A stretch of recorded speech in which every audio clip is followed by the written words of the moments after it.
Part 32. The Hoard and the Dragon. He sought of himself who sorely did harm him, but for need very pressing, the servant of one of the sons of the heroes, hate blows evaded, seeking for shelter, and the sin-driven warrior took refuge within there. He early looked in it. When the onset surprised him, he a gem vessel saw there.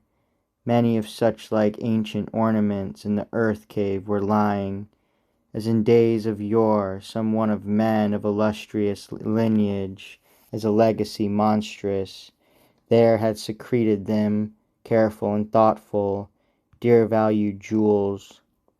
Death had oft snatched them in the days of the past, and the one man moreover of the flower of the folk, who fared there the longest, was fain to defer it, friend-mourning warder, a little longer to be left in enjoyment of long-lasting treasure. A barrow already stood on the plain, the stream-currents nigh to, knew by the ness edge, uneath of approaching.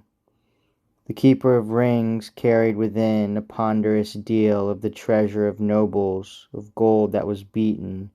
Briefly he spake then, "Hold thou, O earth, now heroes no more, may the earnings of earlmen.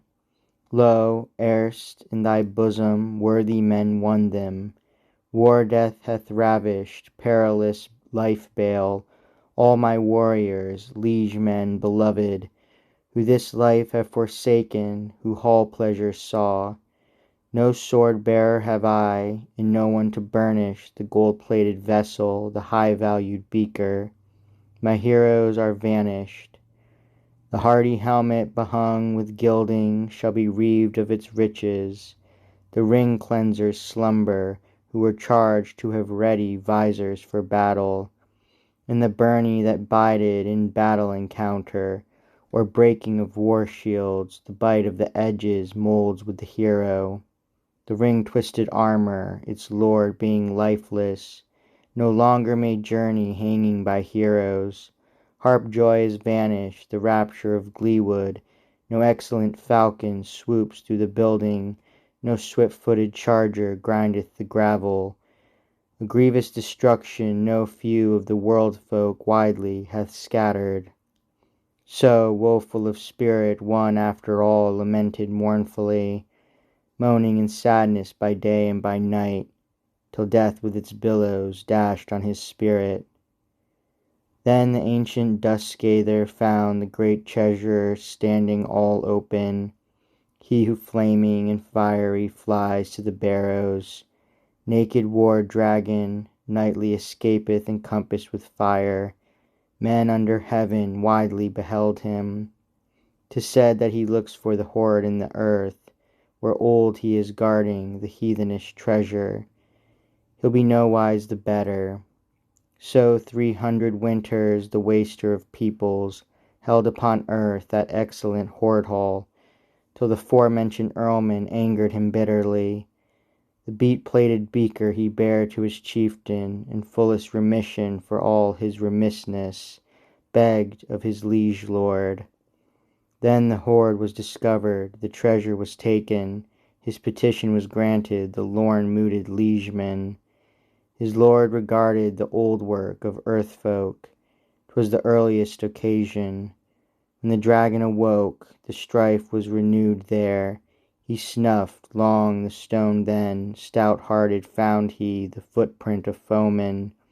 Too far had he gone with cunning craftiness, close to the head of the fire-spewing dragon.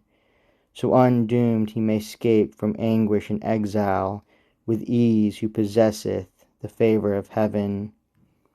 The hoard warden eagerly searched o'er the ground then, would meet with the person that caused him sorrow, while in slumber reclining. Gleaming and wild he oft went round the cavern, all of it outward. Not any of earthmen was seen in the desert. Yet he joyed in the battle, rejoiced in the conflict.